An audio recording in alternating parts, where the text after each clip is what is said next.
Olá, minha gente, tudo bem com vocês? Muito bom dia a cada um que me assiste ao vivo já nessa manhã, 7 horas e 45 minutos, quinta-feira, dia 23 de março. É um prazer tê-los aqui comigo para mais uma jornada de estudos, mais uma dinâmica na nossa oficina tributária.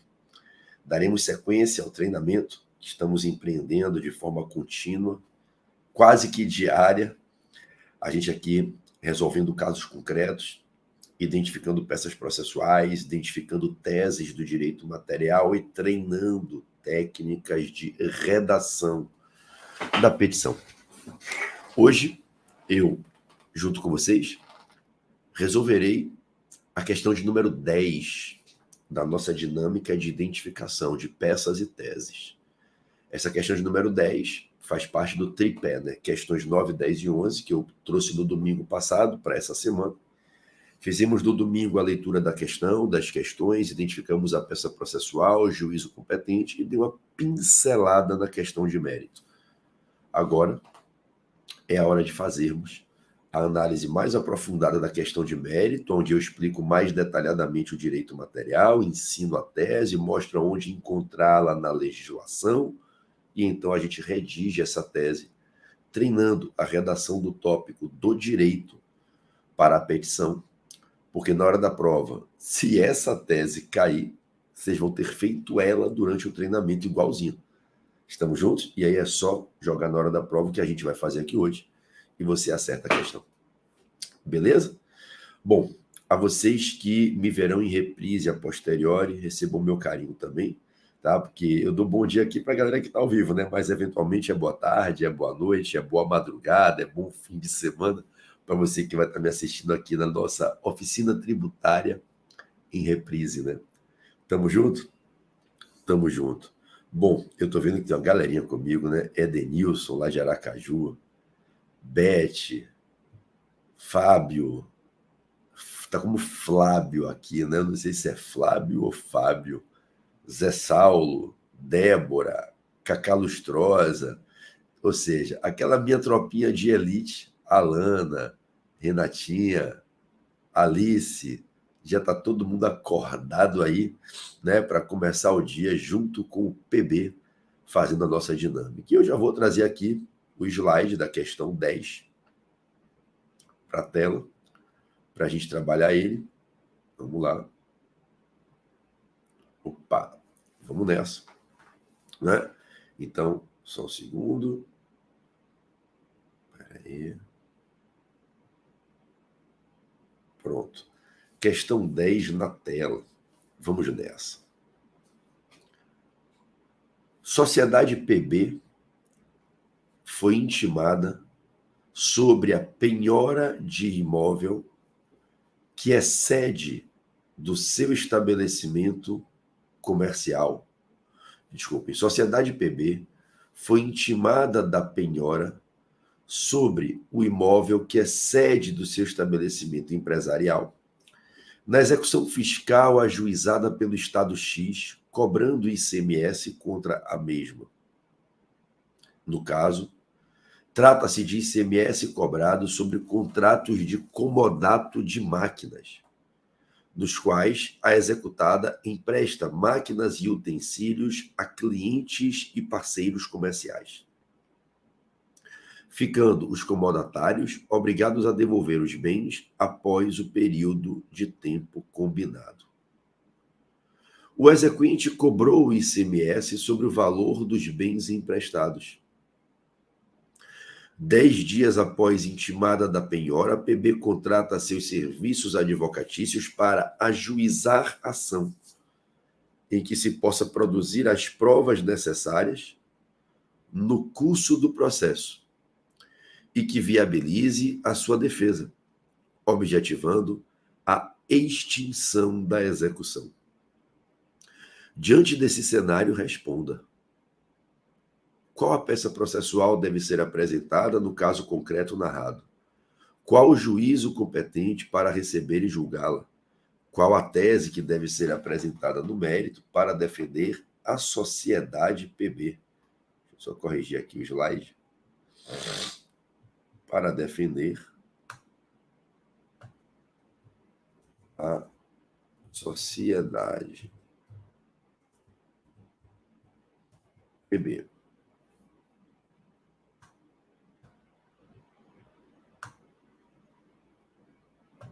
Vamos ajustar aqui o slide direitinho. Pronto. Bom, vamos reler a questão, né? Vamos relê-la com cuidado. Sociedade PB foi intimada sobre a penhora do imóvel que é sede do seu estabelecimento empresarial, na execução fiscal ajuizada pelo Estado X, cobrando ICMS contra a mesma.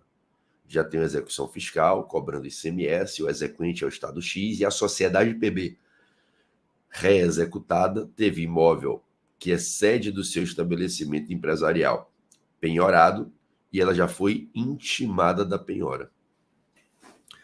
Então, cobrando ICMS em relação ao quê? Contra essa sociedade PB. No caso, trata-se de ICMS cobrado sobre contratos de comodato de máquinas, nos quais a executada empresta máquinas e utensílios a clientes e parceiros comerciais, ficando os comodatários obrigados a devolver os bens após o período de tempo combinado. O exequente cobrou ICMS sobre o valor dos bens emprestados. 10 dias após intimada da penhora, só tem 10 dias, não se passaram ainda 30 dias, o juízo está garantido por penhora, está tempestivo, né, o ajuizamento de embargos. 10 dias após intimada da penhora, PB contrata seus serviços advocatícios para ajuizar a ação em que se possa produzir as provas necessárias no curso do processo e que viabilize sua defesa, objetivando a extinção da execução. Diante desse cenário, responda. Pessoal, você está sendo contratado aí para ajuizar uma ação, para defender um executado. Ajuizar uma ação. Uma ação na qual se possa produzir as provas necessárias no curso do processo. Fica claro que não tem nenhuma possibilidade de, nesse caso, a peça ser uma EPE. Não tem como ser uma exceção de pré-executividade. Exceção de pré-executividade não se ajuiza, não é ação e não permite produção de provas no curso do processo. A única ação aí que a gente visualiza é a ação de embargos. Para que você não tenha dúvida quanto ao cabimento dos embargos, a questão deixa claro que o juízo já está garantido pela penhora do imóvel e que o prazo de 30 dias ainda não se esgotou, passaram-se apenas 10 dias da intimação da penhora. Nesse contexto, zero dúvidas que a peça processual, nesse caso, é a petição inicial dos embargos à execução. O juízo competente é o juízo no qual tramita a execução fiscal. A vara competente para a execução fiscal é a mesma vara competente para os embargos. Na primeira instância, da Justiça Estadual aí do Estado X, na comarca do município, 3 pontinhos, aonde PB seja domiciliado. Ok? Ok, pessoal. Bom, quanto ao mérito, nós temos uma cobrança de ICMS feita pelo Estado X contra a sociedade PB, e esse ICMS sendo cobrado sobre o valor de máquinas e utensílios que foram emprestados por ela a seus parceiros comerciais, a seus clientes. Ela celebra contratos de comodato. Comodato é um contrato de empréstimo de bem infungível. Os empréstimos podem ser de bens fungíveis, como dinheiro, uma caixa com 12 latas de cerveja, que você pode comprar outra igual no mercado, bens fungíveis, substituíveis, e aí os empréstimos se chamam de mútuo, ou o empréstimo pode ser de bem infungível, aquele que é raro, único, insubstituível, e aí você chama de comodato. Comodato, um nome que se dá em alusão à ideia de que quando você empresta a alguém um bem infungível, insubstituível, raro, que não tem outro igual, você está dando uma comodidade àquela pessoa, de poder usar algo que ela nunca poderia usar se você não quisesse permitir, porque só você tem aquele bem. Não tem outro em igual espécie, quantidade e qualidade no mundo.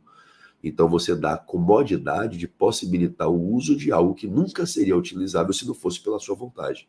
Daí a ideia de dar comodidade, commodum datum, de onde veio para o português a expressão comodato.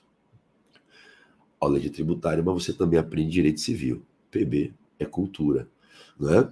E aí no contrato de comodato, alguém, aqui se chama comodante, empresta a outrem, aqui se chama comodatário, bens, utensílios, máquinas, o que quer que seja, que são infungíveis para possibilitar um uso temporário sem necessidade de remuneração, com dever de restituição ao final, havendo para o comodatário o dever de fazer uso adequado da coisa dentro dos limites que foram autorizados durante o empréstimo, proteger a coisa contra dano ou ruína e restituir ao final do prazo estipulado para o uso. Bom, o comodato é um contrato de empréstimo que se qualifica no direito civil como um contrato gratuito. Como regra, não há onerosidade. O comodatário não paga ao comodante um preço, até porque se pagasse, o contrato deixaria de ser comodato e viraria locação. O que distingue a locação do comodato é exatamente o fato de que o locatário paga para poder usar a coisa ficando na posse dela, remunerando o locador com os aluguéis. No direito civil, a gente qualifica os aluguéis como frutos civis. O comodatário não paga frutos, não remunera o comodante para ter o uso que lhe é facultado de forma gratuita quanto ao bem emprestado. Ora, se a sociedade PB empresta máquinas, não importa o valor das máquinas, ela não está recebendo R$1 por isso. Se a sociedade PB faz contrato de comodato com seus clientes e parceiros, emprestando bens para uso temporário, ela não está cobrando. Não há uma operação mercantil, porque operação mercantil pressupõe, dentre outros requisitos, onerosidade e fim lucrativo. Não tem como ter lucro aí. Não tem como ter fim lucrativo, que é querer arrecadar mais do que se gasta na operação. Então, a ausência de remuneração, a ausência de onerosidade, a ausência de fim lucrativo já impede que se qualifique esses contratos de empréstimos como operações comerciais. Aonde na operação comercial não há venda de mercadoria. Não tem como falar de fato típico de ICMS num contrato de empréstimo. O fato típico do ICMS é a celebração de uma operação mercantil. A operação mercantil pressupõe um ato de alienação de bem, em que você transfere o direito de propriedade do bem alienado para o adquirente, deixando o bem de pertencer ao alienante e ingressando no patrimônio do adquirente. Essa alienação se faz de forma onerosa, o adquirente paga para adquirir o bem, ela se faz de forma habitual e ela tem fim lucrativo. O ICMS não incide sobre doação de bens. O ICMS não incide sobre empréstimo de bens. O ICMS sequer incide sobre locação de bens. O ICMS incide sobre operações comerciais, que pressupõem atos de comércio, atos de um comerciante, de um empresário, de um agente do mercado. Operações que se celebram de forma habitual, dentro de um contexto em que elas são organizadas para se celebrarem continuamente, gerando lucro. Operações em que alguém, em troca de dinheiro, aliena bens para outrem, transferindo a propriedade dos bens que deixam de ser seu e passam a pertencer ao adquirente, em troca de uma remuneração, observando-se que tal alienação não é um ato isolado de celebrar um contrato de compra e venda de um bem isoladamente. Uma coisa é eu pegar e vender a minha camisa que eu não quero mais para alguém que teve interesse em adquirir e me oferecer um preço para comprar. Outra coisa é eu montar uma loja que vende camisas todos os dias para com esse negócio eu ter lucro. Uma coisa é eu me desfazer do meu carro usado e vendê-lo para um amigo que quer comprar meu carro. Outra coisa é eu montar uma concessionária para todo dia vender carro e através disso fazer lucro. O ICMS não incide contra aquele que vendeu um bem particular, desfazendo-se do mesmo, alienando-o para um terceiro. Eu não pago ICMS se eu vendo o meu carro particular para alguém. Mas se eu entrego a concessionária para vender, a concessionária paga o ICMS. Porque ela faz da venda de carro uma conduta habitual, organizada economicamente para gerar lucro. A venda do carro pela concessionária é uma operação mercantil. Por mim, para um amigo, não é. E o ICMS não incide sobre contratos de compra e venda. O ICMS incide sobre operações mercantis. É claro que a compra e venda é o principal instrumento para viabilizar a formação de uma operação mercantil. Mas nem toda compra e venda é uma operação mercantil, senão todas as vezes que uma pessoa comprasse um bem particular de outra tem que pagar ICMS. E quem não é empresário não paga ICMS. Se você vender o seu computador para o seu primo, você não vai pagar ICMS. Mas se você abrir uma lojinha para, através dela, diariamente, semanalmente, habitualmente, vender computadores, fazendo da atividade de venda de computador uma atividade que nitidamente todo mundo vê, que é uma atividade empresarial, economicamente organizada, exercida com habitualidade, com os elementos de empresa, estrutura, organização, compra, revenda, estoque, emissão de nota, aí você paga ICMS. Porque você deixa de ser alguém que está fazendo uma mera compra e venda para ser alguém que pratica operação mercantil, um agente do mercado.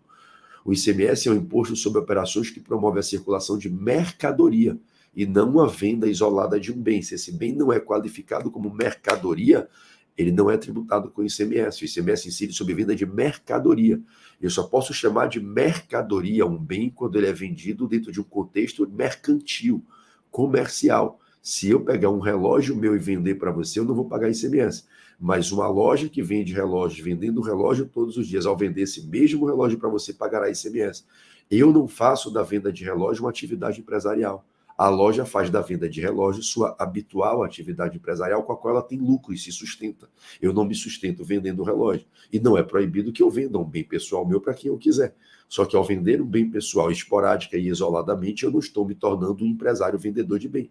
Então eu não vou pagar ICMS porque o ICMS não é um imposto que incide sobre qualquer venda de bem, e sim sobre operações mercantis, operações de mercado.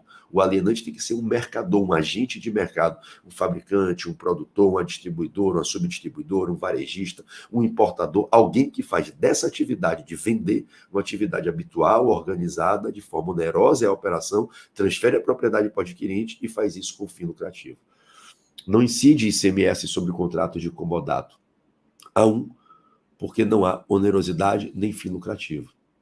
A2, porque no comodato você não transfere a propriedade da coisa, não há transferência de domínio. No comodato você empresta o bem para um uso temporário em que o usuário, o comodatário, tem dever de restituição, então ele não adquire a propriedade. E se não há a transferência do domínio, da propriedade da coisa, a coisa não mudou de dono, é impossível cobrar ICMS. Para que caiba o ICMS tem que ter a operação mercantil, e na operação mercantil tem que ter a circulação da mercadoria. E a circulação não é meramente física. A circulação é a circulação jurídica e econômica, e não física. Circulação econômica é quando a coisa está circulando em troca de lucro, na prática de atividade econômica. Circulação jurídica é quando a coisa muda de propriedade, muda de dono. A propriedade da coisa muda de dono. O que circula, na verdade, não é o corpo físico, porque se eu te vender um download, o download não circula fisicamente. O que circula é o direito de propriedade. O imposto incide sobre operações mercantis que promovem a circulação jurídica e econômica de uma mercadoria. Quando eu falo de circulação jurídica, eu estou dizendo que o direito de propriedade é que está circulando, passando de mão em mão. Se não houver a quebra do direito de propriedade, se não houver a transferência do domínio, aí, meu parceiro, não tem fato gerador para a obrigação de pagar ICMS. Ok? Estamos juntos? Estamos juntos. Bom, observe, portanto,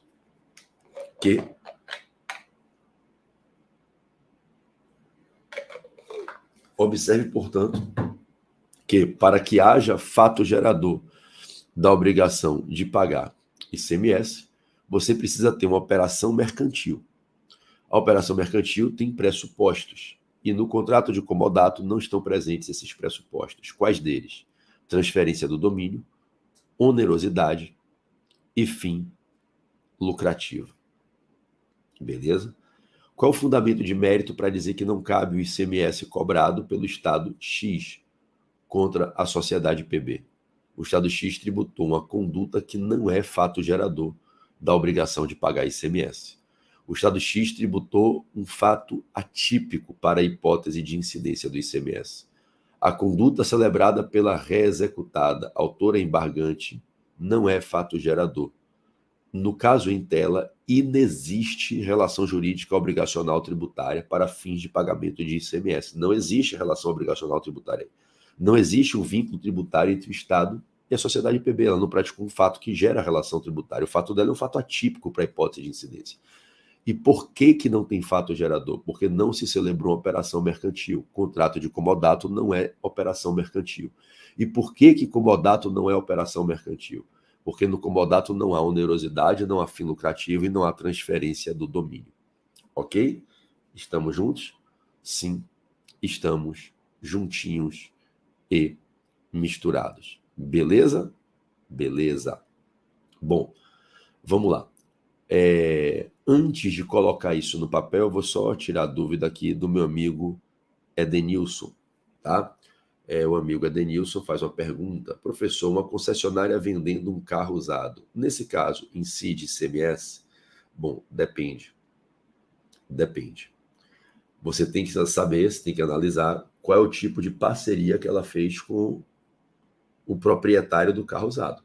Se ela comprou esse carro para vender, que é o que normalmente se faz na prática, ela tem que pagar ICMS, porque o carro é dela. Ok?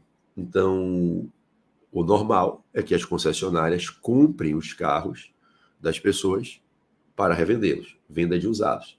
Se o carro é dela, ela está transferindo a propriedade de um veículo que é dela para uma nova pessoa que é o adquirente. É irrelevante se ela vende carro zero ou usado. Se ela está alienando o carro, literalmente não tem nenhuma interferência para fim de analisar o fato típico do ICMS, se a mercadoria é nova ou se ela é usada.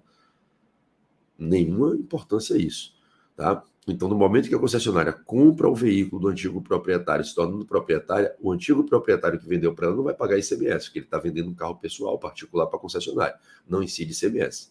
Mas ela que comprou o carro, agora vai revender com o dinheiro que ela coloca em cima para ter o lucro dela, isso é uma atividade mercantil, é uma atividade comercial. Ela está vendendo uma mercadoria que ela comprou um bem e está vendendo como mercadoria. Se ela faz disso uma atividade habitual e tem fim lucrativo, e não é de graça, ela está vendendo, transferindo a propriedade para quem compra o carro usado lá no pátio da concessionária, é óbvio que ela tem que pagar ICMS, fato típico consumado. O que algumas concessionárias na prática fazem, eu lhe falo isso porque eu já tive a oportunidade, há muitos anos atrás, 2013, 2014, de ser contratado por um grupo de concessionárias de veículos para dar uma consultoria tributária exatamente a respeito disso. Tá? Um grupo de concessionárias, eram 12 ou 13 empresários que tinham várias concessionárias em 3 estados diferentes do Brasil e me contrataram para trazer uma solução para eles não pagarem o ICMS. O que eles queriam fazer era um planejamento tributário, uma elisão fiscal, na verdade, para não pagar o imposto. E aí o que eu disse para eles foi o seguinte, olha, se você atuar apenas como um intermediador, o carro não é seu, o carro não passa para o seu nome, você vai vender o carro do proprietário. Você vai pagar ISS, não ICMS, como um prestador de serviço de intermediação.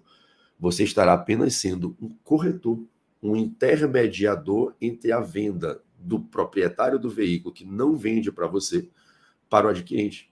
Para você isso é ótimo, porque o carro nem passa para o seu nome, não tem que pagar documentação no Detran, você não vira proprietário do veículo.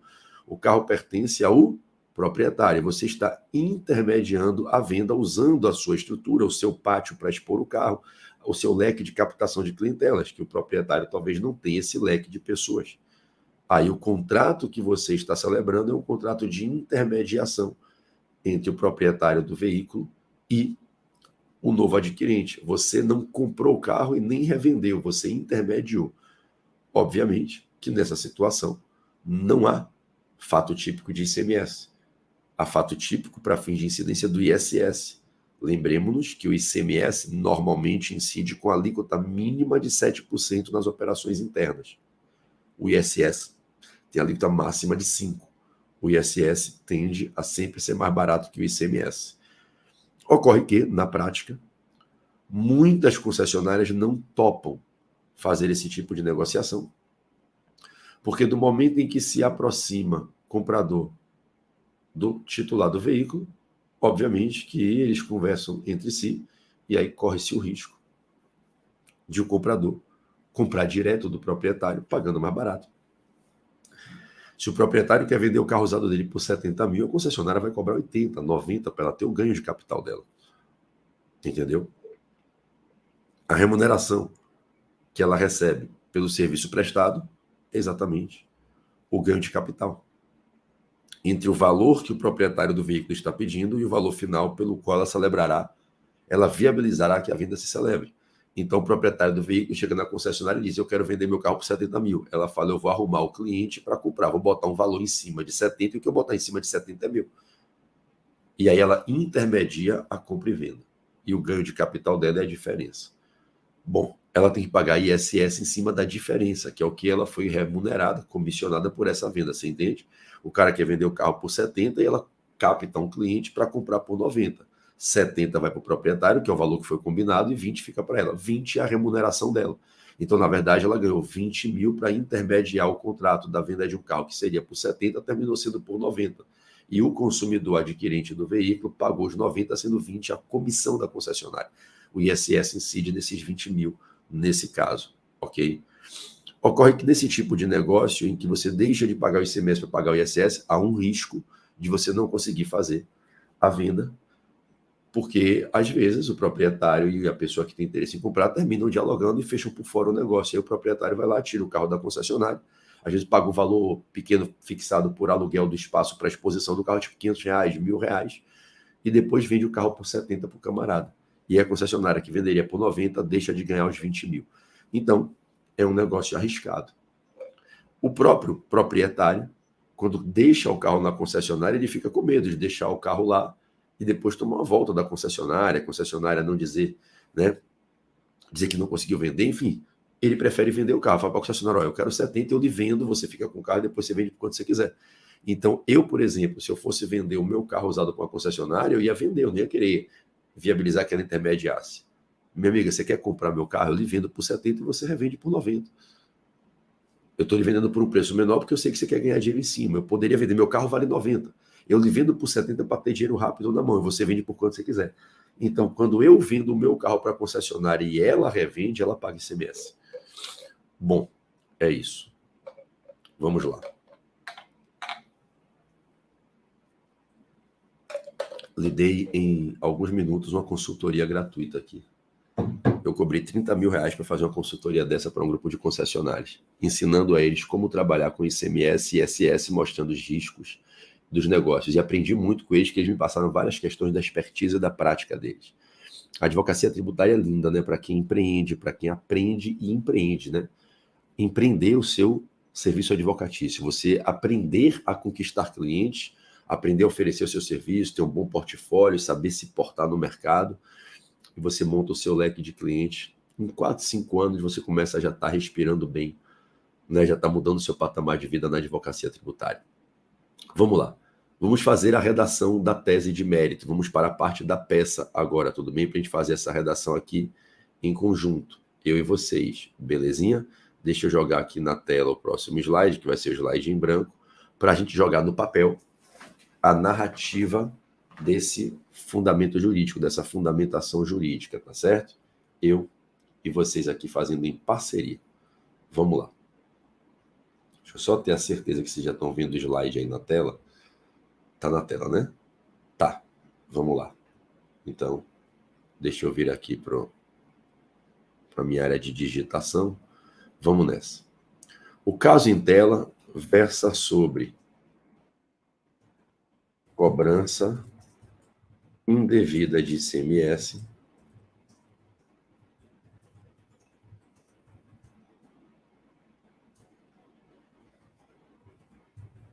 sobre contratos de comodato. Hipótese em que não há fato gerador, inexistindo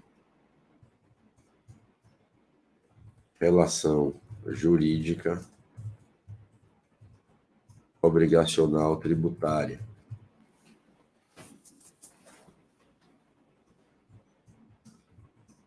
já que na celebração de tais contratos não ocorre uma operação mercantil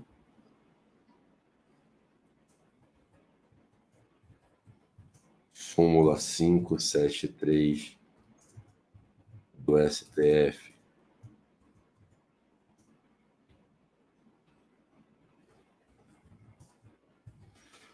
pois não há onerosidade,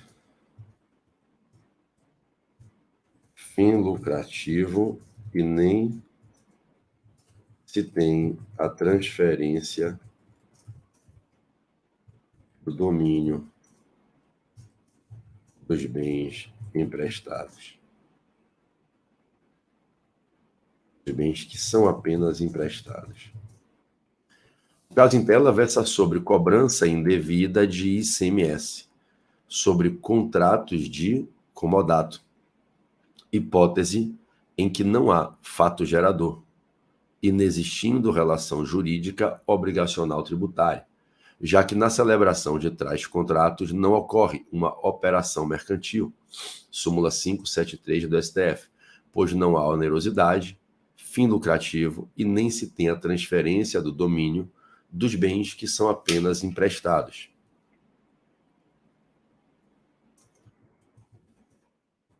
Não há tipificação da hipótese de incidência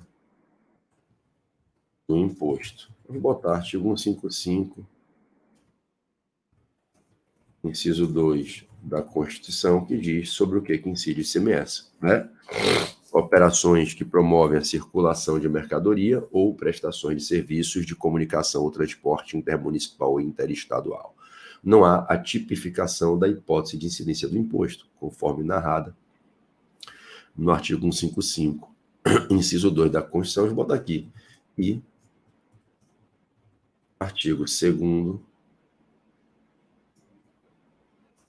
da Lei Candir, né? Da Lei Complementar 87 de 96, que é a lei brasileira do ICMS. Assim como na resolução de casos concretos aqui das semanas passadas, a gente viu a Lei Complementar 116 de 2003 para o ISS, que é a lei brasileira do ISS, a Lei Complementar 87 de 96 é a lei brasileira do ICMS, ok? A Lei Complementar Nacional de Normas Gerais. Bom, aqui eu já expliquei. O caso em tela versa sobre cobrança indevida, né?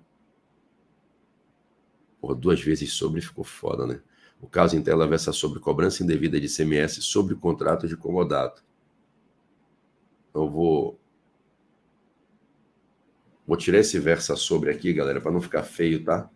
O caso em tela trata de cobrança indevida de ICMS sobre contrato de comodato, para não usar a palavra sobre 2 vezes na mesma frase, isso é feio.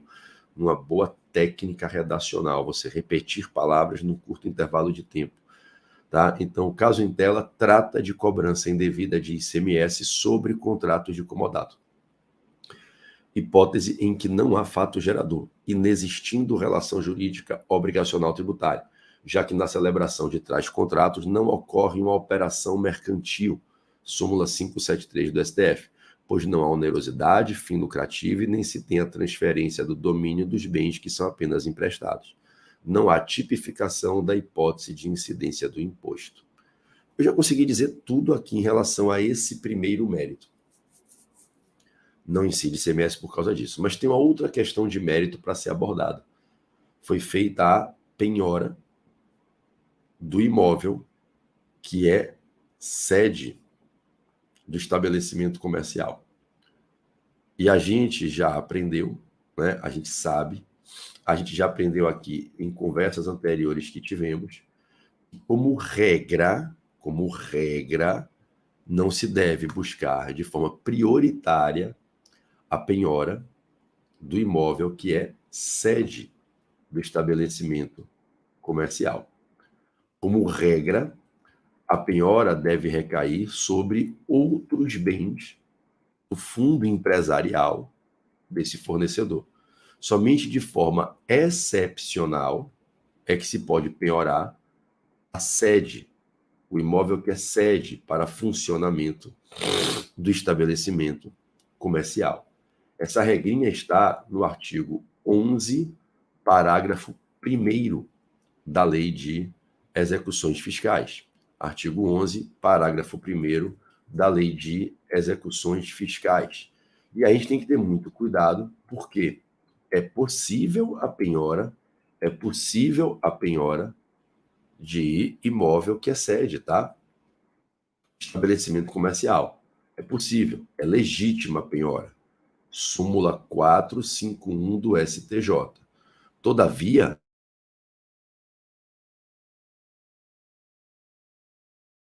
está dizendo que é possível que se faça essa penhora de primeira. Ele só está dizendo que é possível, como quem diz, não há uma empenhorabilidade, não há uma previsão legal de empenhorabilidade do imóvel que é sede. Então, é possível, não quer dizer que você pode escolher a sede de uma empresa como primeiro bem para penhorar. Imagina, a empresa tem vários carros, tem várias máquinas, tem dinheiro, você penhora o imóvel, leva a leilão, você desabriga a empresa da sua sede. Olha que constrangimento desnecessário, não é? Então, é claro que é possível a penhora de imóvel que é sede. Todavia, essa possibilidade é mitigada. Ela tem que ser interpretada de forma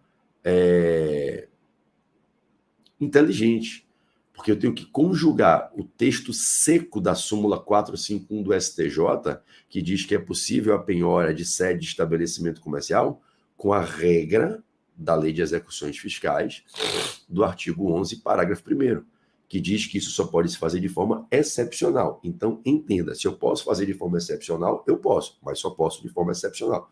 Então, em nenhum momento a questão narrou que houve tentativa de penhora de outros bens, em nenhum momento a questão narrou que foi respeitada a ordem do artigo 11 da Lei de Execuções Fiscais, que sugere primeiro penhora de dinheiro, depois de títulos da dívida pública ou títulos de crédito com cotação em bolsa, depois pedras e metais preciosos e só depois imóveis. Para você penhorar o imóvel do executado, você tem que provar que tentou e não conseguiu penhorar dinheiro, títulos, pedras ou metais. Entenderam? E ainda assim, aquela ordem, ela é sugestiva. O executado pode dizer, olha, penhoraram o imóvel meu, mas eu tenho veículos, eu tenho um navio, né? Eu tenho móveis que podem ser penhorados sem qualquer gravidade, qualquer dificuldade para uma arrematação num leilão, sem dificultar a vida do exequente. Por que penhorar o meu imóvel que eu preciso? Então, o executado ainda pode pedir que bens que estão atrás dos imóveis na ordem lá do artigo 11 da Lei de Execuções Fiscais sejam penhorados primeiro. Mas tem alguns que têm que vir primeiro que os imóveis. Se eu tenho dinheiro disponível e você tem um imóvel, por que você foi de cara no meu imóvel? E mais, uma coisa é eu ter 3 casas de praia e você penhorar uma. Ok. Outra coisa é você penhorar o imóvel que é sede do meu trabalho, da minha empresa. Você penhorar esse imóvel, levar a leilão, um arrematante arrematar, registrar a carta de arrematação e virar dono, ele entra com a ação e vai me tirar daqui. Ele entra com a possessória e me tira daqui. Ele vai dizer, o imóvel é meu, a propriedade é minha, saia. Então ele vai entrar com a possessória e vai me tirar daqui. Ele vai entrar com a ação de emissão na posse. Porque o imóvel é dele, ele arrematou, registrou. Eu vou ter que sair, desabrigar toda a minha empresa, arrumar um outro ponto comercial. Quando a gente fala de um imóvel que é sede de um estabelecimento comercial, não é apenas um imóvel como qualquer outro, é um imóvel diferente. Ele gera em torno dele um ponto comercial que tem um valor. Ele gera uma identificação para fins de relação de consumo de local de fornecimento para consumidores saberem onde encontrar o bem de consumo. Ele gera local de funcionamento de uma empresa que tem uma função social, onde se geram empregos. Então você não pode, do nada, priorizar penhorar esse bem. Então tem um segundo mérito para a gente comentar, que é o fato de ter ocorrido a penhora sobre um bem que é imóvel sede de estabelecimento empresarial, sem que se demonstrasse que houve tentativa de penhorar quaisquer outros bens. Percebeu? Vamos lá. Vamos partir para esse segundo mérito aqui na narrativa para a gente fechar a questão, tá? Vamos lá, vou descer aqui, já vou mudar de cor também a minha escrita. Espera aí.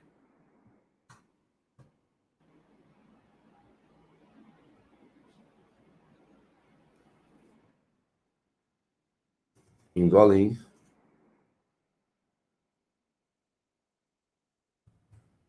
Outro vício merece ser combatido. Ou seja, penhora recaiu sobre o imóvel que excede o estabelecimento comercial do executado. Apesar de ser possível tal tipo de penhora, súmula 451 STJ, a mesma só pode ocorrer de forma excepcional. Artigo 11, parágrafo 1º, Lei 6830 de 80. O que não se respeitou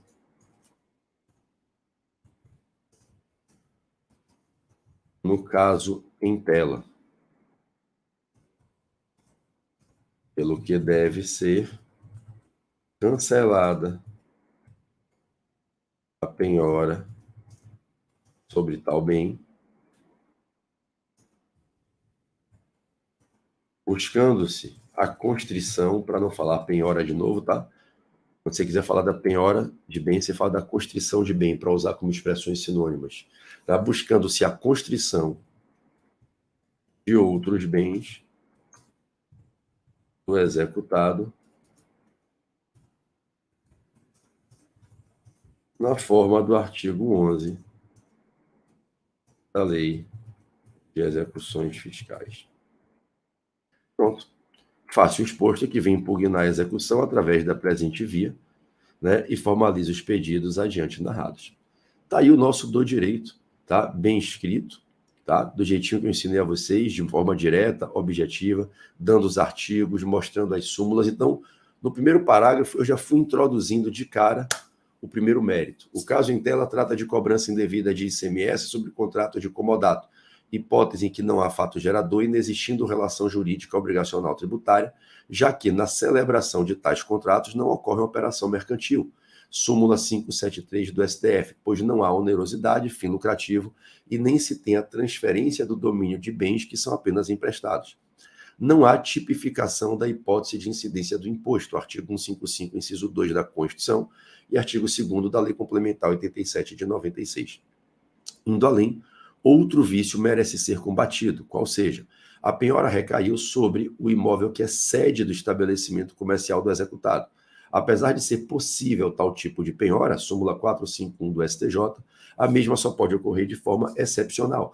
Artigo 11, parágrafo 1º da Lei 6830 de 80, o que não se respeitou no caso em tela, pelo que deve ser cancelada a penhora sobre tal bem, buscando-se a constrição de outros bens do executado, na forma do artigo 11, né, que tem lá aquela ordem lá dos bens da Lei de Execuções Fiscais. Fácil exposto é que vem impugnar a execução através da presente via e formaliza os pedidos adiante narrados. Beleza? Deixa eu ensinar uma coisa para vocês, tá? Para as questões de mérito, tá? Para a gente, quando estiver elaborando as nossas teses do direito nas petições. Sempre que vier uma questão de mérito envolvendo uma situação em que o fisco tributou algo que não é fato gerador, ok? Cobrou imposto de renda sob indenização. Receber indenização não é fato gerador de obrigação de pagar imposto de renda. Cobrou ICMS sobre comodato. Comodato não é operação mercantil, então não tem fato gerador de ICMS. Cobrou ISS sobre locação. Locação não é prestação de serviço, se tributou algo que não é fato gerador, ok? Cobrou ITBI sobre aquisição de imóvel por uso capião. Adquirir imóvel por uso capião não é fato gerador de obrigação de pagar ITBI. Todas as vezes que cai na prova uma questão com esse perfil, na historinha o examinador conta que determinado ente federativo cobrou um tributo sobre uma situação que não é o fato típico para incidir esse tributo. Sempre que essa for a pauta temática, o que é que a gente vai fazer? A gente vai afirmar que a cobrança é indevida porque se tributou uma situação que é fato atípico para a hipótese de incidência do imposto. A gente vai, nesse sentido, afirmar que não ocorreu fato gerador e que não existe relação tributária. Então, o primeiro passo é dizer, olha, nesse caso aqui, a cobrança do tributo é indevida porque recaiu sobre algo que não é fato típico para a hipótese de incidência do tributo, tributou-se um fato atípico, que não é fato gerador de relação tributária e, nesse caso, inexiste, é um caso de inexistência de relação tributária. Essa fórmula vai ficar copiada e colada. Copiou, colou, Ctrl+C, Ctrl+V. Qualquer que seja o tributo que cai na prova, você percebeu que a questão versa sobre a cobrança de um tributo sobre algo que não é o fato típico para a incidência dele, você vai e diz. O caso em tela versa sobre cobrança indevida de ICMS sobre contrato de comodato. O caso em tela versa sobre cobrança indevida de ISS sobre contrato de locação. O caso em tela versa sobre cobrança indevida de imposto de renda sobre auferição de indenização. E você vai dizer, hipótese em que não há fato gerador. Não se tipifica a hipótese de incidência do tributo. Não existe relação jurídica obrigacional tributária. Dito isso, você vai dizer por que não há fato gerador. É como se você explicasse o que é a hipótese de incidência e mostrasse que, nesse caso, não se tem esse aperfeiçoamento. Então, você vai explicar o que é o fato gerador, ou simplesmente dizer por que não é fato gerador? Porque não tem essas características do fato gerador. Por que indenização não é renda? Porque o artigo 43 do CTN diz que renda é um resultado financeiro alcançado em razão do trabalho ou do uso do capital. É um produto financeiro que eu tenho disponível jurídica ou economicamente para uso, um dinheiro que eu tenho para uso, disponibilidade jurídica, econômica para uso, gerado pelo meu trabalho ou pelo meu capital. Indenização não é algo que eu ganhei trabalhando, não é remuneração pelo trabalho, não é um salário, não é remuneração por um trabalho, um pagamento de um trabalho. Nem é um ganho de um capital investido. Indenização é uma reposição de um prejuízo. Então, eu vou dizer que a tributação é indevida, porque se tributou algo que não é fato típico para a hipótese de incidência do tributo, portanto, não é fato gerador de relação tributária, logo, não existe a relação tributária que está sendo tributada, está se tributando uma relação que não existe. E por que não existe a relação tributária? Por que não é fato gerador? Aí eu vou explicar. Porque para que se tenha renda, é necessário que se adquira a disponibilidade, né? Está disponível para você usar jurídica ou econômica de um dinheiro, de um valor que foi gerado pelo trabalho ou pelo capital. E o valor recebido através do pagamento de indenização não tem origem no trabalho ou no investimento do capital, ou no capital e trabalho. Então, eu estou explicando por que não tem fato gerador. Então, a gente vai fazer um trato. Estou ensinando vocês a como responderem na prova as questões de mérito que versem sobre essa pauta temática, cobrança de um tributo sobre algo que não é fato gerador. O município fez uma obra que desvalorizou todos os imóveis da cidade, uma obra péssima, e cobrou contribuição de melhoria. O caso em tela versa sobre cobrança indevida de contribuição de melhoria. Sob situação em que não ocorreu fato gerador, o fato que foi tributado é atípico para a hipótese de incidência do tributo, não ocorrendo fato gerador, inexistindo relação tributária. É que, para que se possa cobrar contribuição de melhoria, é necessário que ocorra valorização imobiliária decorrente de obras públicas. E no caso em tela, a obra gerou prejuízo nos imóveis, né, atingidos pelo seu feitio, não ocorrendo valorização imobiliária. Portanto, não houve fato gerador. Entenderam? Então, por que não cabe cobrar essa contribuição de melhoria? Porque não houve valorização imobiliária nos imóveis em razão da obra, já que a obra desvalorizou o patrimônio das pessoas, porque foi uma obra mal executada. Então, não teve tipificação para a hipótese de incidência. Então, o que a banca quer é que eu mostre que eu sei que aquele tributo foi cobrado indevidamente, porque o fato que foi tributado é fato atípico. E que eu diga por que ele é atípico, o que é que falta nele para que tivesse fato gerador. É isso que eu tenho que explicar. Tudo bem? Show de bola, né? Eu acredito muito que esses nossos treinamentos contínuos vão dar a vocês, ao longo dos dias, uma evolução muito grande, porque a prática é que faz a gente se aperfeiçoar. Eu tenho uma frase que eu digo a meus filhos desde que eles eram muito pequenininhos e que meu pai me dizia quando eu era criança, quando eu era adolescente. É o treinamento que leva ao aperfeiçoamento.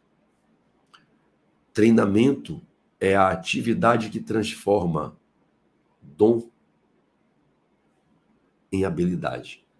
É o treinamento que transforma o seu talento numa habilidade. Deus lhe dá talentos. Mas você certamente já ouviu dizer, conhece pessoas talentosas que não são experts, que não viram experts, mesmo tendo um talento, porque não treinam, porque não praticam. O que me faz ser, talvez, um bom professor é o fato de eu praticar, de eu treinar. A experiência nos lapida, o treinamento leva ao aperfeiçoamento. Quanto mais casos você faz, Quanto mais você faz treinamento de identificar peça, identificou EPE, identificou embargo, identificou anulatório, identificou MS, quando você pegar no dia da prova, você já treinou aquilo à exaustão. Você vai ter muito mais facilidade para fazer. Quanto mais você treina redigir tópicos de direito, você na hora da prova já vai começar o do direito com tranquilidade. Imagina uma pessoa que nunca fez uma oficina dessa, que compra um cursinho, assiste às aulas teóricas lá e não faz isso. Na hora da prova, a mão dela treme, ela não sabe como começar a escrever. Você, depois de 30 treinamentos desses, seu cérebro já vai no automático. Caso em tela, versa sobre tributação indevida, você já está fazendo acostumado, você está todo dia fazendo. Entendeu? Tá claro para vocês? Bom, é isso. Que Deus nos abençoe, que tenhamos um dia maravilhoso e provavelmente hoje de noite eu farei uma aula com vocês elaborando uma exceção de pré-executividade. Ontem fiz de embargos. Provavelmente hoje farei com vocês uma exceção de pré-executividade. Por volta das 21 horas, 21h30 de hoje. Tá bom? Programem-se. Provavelmente estaremos juntos. Valeu? Um beijo. Eu vou correr agora que eu vou fazer uma live no meu canal de futebol agora. São 8h36 da manhã, ela está lançada para as 8h30. Já estou 6 minutos em mora. Com o público futebolístico que me acompanha no meu canal do YouTube, Connect Fla, que a gente está lutando para ver se até esse fim de semana ele chega aos 88 mil inscritos, está com 87.920. Faltam 80 novas inscrições. Eu acho que se hoje, amanhã, der um público bom lá no canal, a gente chega aos 88 mil. Minha meta é conseguir chegar aos 100 mil para ganhar a plaquinha do YouTube, aquela plaquinha cinza, né? Do YouTube, bonita pra caramba, para quem chega a 100 mil nos canais. Valeu? É isso. Um grande beijo, que Jesus os abençoe e de noite a gente se encontra aqui. Valeu, minha gente.